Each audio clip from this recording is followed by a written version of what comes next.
বিতর্কিত শিল্পগোষ্ঠী এস আলমের নিয়ন্ত্রণে থাকা খেলাপি ঋণে ডুবতে বসা ব্যাংকগুলোর একটি ইউনিয়ন ব্যাংক। ব্যাংকটির মোট বিতরণকৃত ঋণের প্রায় ৯৮% খেলাপি। বর্তমানে অবস্থা এতটাই নাজুক যে আমানত রক্ষা এবং দৈনন্দিন কার্যক্রম পরিচালনার জন্য কেন্দ্রীয় ব্যাংকের সহযোগিতা ছাড়া চলতে পারছে না ব্যাংকটি। অভ্যন্তরীণ তদন্তে উঠে এসেছে ১১৯ ব্যক্তি ও প্রতিষ্ঠান প্রায় ৬,২৯৮ কোটি টাকা ইচ্ছাকৃতভাবে ফেরত দিচ্ছে না। বিভিন্ন শাখায় ছড়িয়ে থাকা এই খেলাপিদের তালিকা আরও বড়। অন্যদিকে কেন্দ্রীয় ব্যাংকের তদন্ত প্রতিবেদন বলছে, জামানত নেয়া জমির মূল্য ২,৭০০% বেশি দেখিয়ে ২০টি শাখার ১০১ জন গ্রাহককে ঋণ দেয়াসহ নানা অনিয়মে জড়িয়েছে ব্যাংকটি।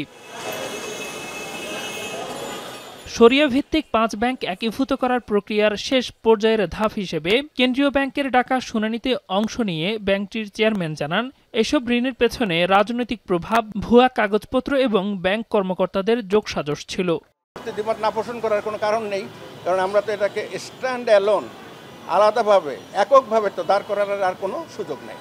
যাদের নামে এই বিনিয়োগগুলি বা ঋণগুলি লেখা আছে তাদের খোঁজেও পাওয়া যায় না। এস আলমের গ্রুপের এখন যে আউটস্ট্যান্ডিং প্রিন্সিপাল বিভিন্ন সময় থেকে তো নেওয়া, এটা এখন প্রায় ২৮,০০০ কোটি টাকার মতো দাঁড়িয়েছে। ব্যাংকটির ইন্ডিপেন্ডেন্ট ডিরেক্টর জানান, গ্রাহকদের স্বার্থ রক্ষায় কেন্দ্রীয় ব্যাংকের যে কোনো সিদ্ধান্ত মেনে নিতে প্রস্তুত তারা। হয়তো একটু ডিলে হচ্ছে বা একটু টাইমলি পাচ্ছেন না, কিন্তু আমানতকারীদের আমানত ফেরত দিতে কেন্দ্রীয় ব্যাংক এবং আমরা সবাই প্রতিশ্রুতিবদ্ধ। এর আগে মঙ্গলবার ফার্স্ট সিকিউরিটি ইসলামী ব্যাংক কেন্দ্রীয় ব্যাংকের শুনানিতে অংশ নিয়ে একীভূত হতে মত দেয়। যদিও চলতি সপ্তাহের শুরুতে একীভূত না হয়ে ঘুরে দাঁড়াতে সময় চায় এক্সিম এবং সোশ্যাল ইসলামী ব্যাংক।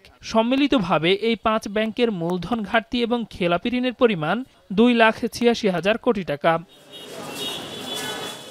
দেলোয়ার দোলন, এখন, ঢাকা।